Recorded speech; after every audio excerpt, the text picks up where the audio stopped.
और दोस्तों, आपका हमारे YouTube चैनल डॉक्टर व्यास नारायण मिश्र में स्वागत है। आप हमारे चैनल को प्लीज़ सब्सक्राइब करें और लाइक करें। हम डिस्कस कर रहे हैं atom as a magnetic dipole, जिसमें हम बोर मैग्नेट्रॉन को एक्सप्लेन करेंगे। हम जानते हैं कि मटेरियल में मॉलिक्यूल्स होते हैं, मॉलिक्यूल्स में एटम होते हैं एंड एवरी एटम में इलेक्ट्रॉन न्यूक्लियस के चारों तरफ रिवॉल्व करता है। जो रिवॉल्विंग इलेक्ट्रॉन है वो एक करंट लूप की तरह बिहेव करता है, जिसमें एक डिफिनिट मैग्नेटिक डाइपोल मोमेंट होता है। जब इलेक्ट्रॉन एंटी क्लॉकवाइज डायरेक्शन में रिवॉल्व करता है तो करंट क्लॉकवाइज डायरेक्शन में होता है, और जब इलेक्ट्रॉन इन क्लॉकवाइज डायरेक्शन पे रिवॉल्व करता है तो करंट एंटी क्लॉकवाइज होता है। यही रीजन है कि इलेक्ट्रॉन लूप का जो अपर फेस है वो साउथ पोल की तरह बिहेव करता है और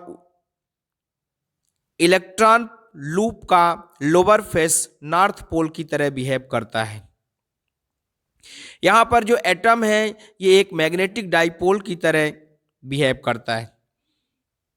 हम मान लेते हैं कि E एक इलेक्ट्रॉनिक चार्ज, इलेक्ट्रॉन पर चार्ज है और electron uniform angular velocity omega के साथ r रेडियस वाले ऑर्बिट में मूव करता है। हम जानते हैं कि करंट इक्वल टू होता है, करंट को I से रिप्रेजेंट करते हैं, करंट इक्वल टू होता है चार्ज अपॉन टाइम। चार्ज यहाँ पर इलेक्ट्रॉनिक चार्ज है जिसको E से रिप्रेजेंट किया गया है, टाइम को T से रिप्रेजेंट किया गया है, जहाँ T जो है time period of revolution of electron है, E जो है इलेक्ट्रॉनिक चार्ज है।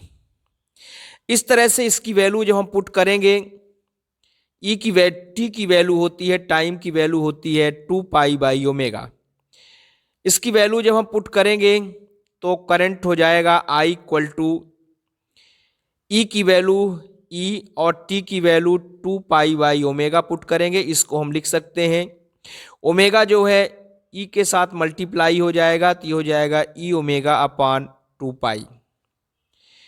अब हम देखते हैं कि जो एटम का मैग्नेटिक मोमेंट है, मैग्नेटिक मोमेंट जिसको हम कैपिटल M से रिप्रेजेंट करते हैं, मैग्नेटिक मोमेंट का फार्मूला होता है करंट इनटू एरिया। करंट हो गया I और एरिया, ऑर्बिट का एरिया, चूंकि ऑर्बिट सर्कुलर फॉर्म में होता है और सर्कल का एरिया πr² होता है, इसलिए A की वैल्यू हो जाएगी πr² और I की वैल्यू हमने देख लिया E ओमेगा अपॉन 2π है। ये दोनों वैल्यू हम यहाँ पर पुट कर देंगे। तो इस तरह से जो मैग्नेटिक मोमेंट होगा वो हो जाएगा, तो ये हो गया M equal to E omega r² upon 2। Bohr's theory के अकॉर्डिंग हम जानते हैं कि जब एटम में इलेक्ट्रॉन रिवॉल्व करता है तो वो एक सर्टेन स्टेशनरी ऑर्बिट में ही रिवॉल्व करता है, और उस स्टेशनरी ऑर्बिट का जो एंगुलर मोमेंटम है जिसमें इलेक्ट्रॉन रिवॉल्व कर रहा है वह h/2π का इंटीग्रल मल्टीपल होता है, जहां h प्लैंक कांस्टेंट है। इस तरह से जो एंगुलर मोमेंटम है, angular momentum mvr equal to हो जाएगा nh/2π। एंगुलर मोमेंटम का फार्मूला होता है linear momentum into radius. Linear momentum होता है mv, रेडियस जिसमें इलेक्ट्रॉन मूव कर रहा है सर्कुलर ऑर्बिट में उसका रेडियस r है, तो एंगुलर मोमेंटम हो जाएगा mvr इंटू nh/2π, जहाँ n इक्वल टू हो जाएगा 1 2 3 4 5, जो कि नंबर ऑफ ऑर्बिट को रिप्रेजेंट करता है। अब हम जानते हैं कि linear velocity v equal to होता है रेडियस इंटू एंगुलर वेलोसिटी, तो v की वैल्यू हो जाएगी ओमेगा r। यहाँ से वैल्यू पुट कर देंगे तो nh/2π हम देख सकते हैं कि ओमेगा r², ये ओमेगा r मल्टीप्लाई कर देंगे तो हो जाएगा ओमेगा r², और m को हम डिवाइड में जाने देंगे डिनोमिनेटर में, तो ओमेगा r² इक्वल टू हो जाएगा nh/2πm। ये ओमेगा r² की वैल्यू को इक्वेशन 1 में पुट करेंगे, यहाँ पे आप देख सकते हैं इक्वेशन 1 में जो कि मैग्नेटिक मोमेंट का फार्मूला है ओमेगा आर स्क्वायर है, ओमेगा आर स्क्वायर की जगह NH/2πm वैल्यू पुट करेंगे।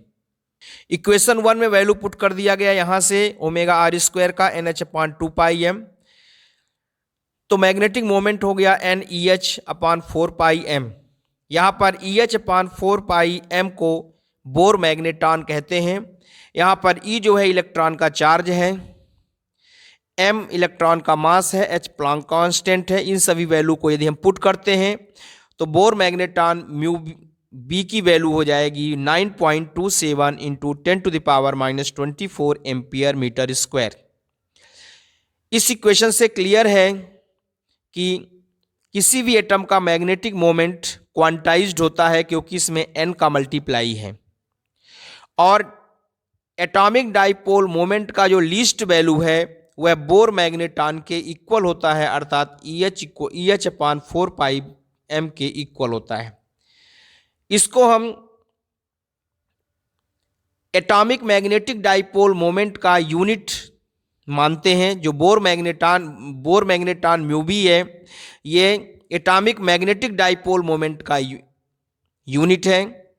इस तरह से बोर मैग्नेटॉन को हम डिफाइन कर सकते हैं कि Bohr magneton as the magnetic dipole moment associated with an atom due to orbital motion of electron in the first orbit of hydrogen atom। अर्थात हाइड्रोजन एटम के फर्स्ट ऑर्बिट में, चूंकि यदि हम यहाँ n = 1 कर दें तो जो मैग्नेटिक मोमेंट है m = हो जाएगा म्यू बी। चूंकि n = यहाँ 1 करेंगे तो फर्स्ट ऑर्बिट हो जाएगा, और अगर इसको हम हाइड्रोजन के लिए डिफाइन करें तो हाइड्रोजन एटम, चूंकि फर्स्ट ऑर्बिट हाइड्रोजन में ही होता है, बाकी में तो ऑर्बिट ज़्यादा होते हैं बाकी एलिमेंट में, तो हाइड्रोजन एटम के फर्स्ट ऑर्बिट में इलेक्ट्रॉन जो ऑर्बिटल मोशन करता है, उस ऑर्बिटल मोशन के कारण एटम के साथ जो dipole moment, magnetic dipole moment होता है, उस मैग्नेटिक डाइपोल मोमेंट को ही बोर मैग्नेटॉन कहते हैं। अर्थात बोर मैग्नेटॉन एक डाइपोल मोमेंट का यूनिट है। तो दोस्तों, ये हमने डिस्कस किया मैग्नेटिक डाइपोल को। आप हमारे चैनल के साथ कंटिन्यू बने रहें। आप हमारे चैनल को सब्सक्राइब करें, लाइक करें, शेयर करें। कोई प्रॉब्लम हो तो कमेंट करें। Thank you very much.